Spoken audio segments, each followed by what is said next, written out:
Bicycle Thieves is a movie directed by Vittorio De Sica in 1948 that stars Lamberto Maggiorani and Enzo Staiola. It's about a man who wants to provide for his family and for his job. To do that, he requires a bicycle. He finally obtains one after selling his bed sheets. On his first day of the job, however, his bike is stolen. He goes on a long adventure and a scavenger hunt through post-war Rome with his son. The economic and social aspects of this movie, combined with a neo-realism film, portrays a hardcore, deep, and real portrayal of his struggles. It's a very good expression of Antonio's life. In Roger Ebert's review of this film, he presents an excellent critique, in my opinion. I agree with Ebert's assertion that it is borderline impossible not to sympathize with a man who is struggling to provide for his family.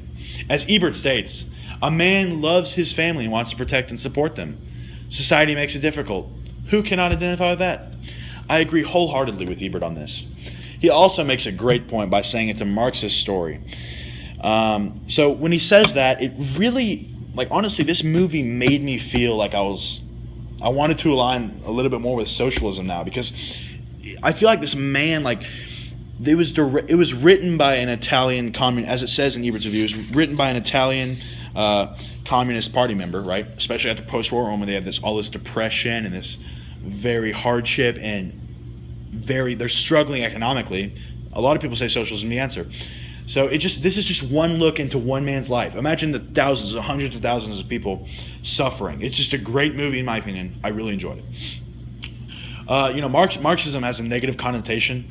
I'm not trying to be political, but it really made me feel in the story. So now on to Peter Bradshaw's review.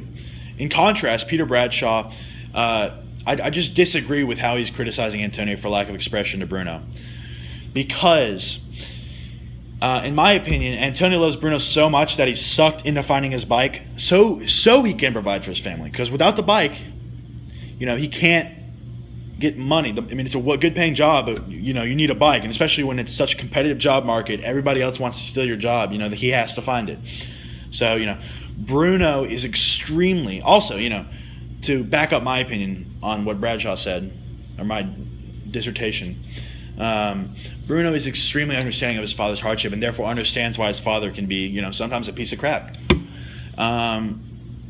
I disagree with Bradshaw also that he says that Antonio, quote, Antonio seems unable or unwilling to embrace the obvious redemptive moral that his son is the most important possession, not the wretched bicycle, end quote.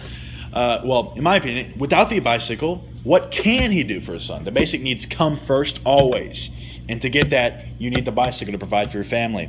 The bicycle is not something Antonio wants, but rather needs. I like what Ebert says a lot. Both are respected critics, very good reviews. They give excellent points on both sides, left, right, up, down, anything. Both are respected critics, but in my opinion, Ebert is way more articulate, and his views align much more. My views align way more with his. But, this is Bicycle Thieves. Thank you, Mr. Grant.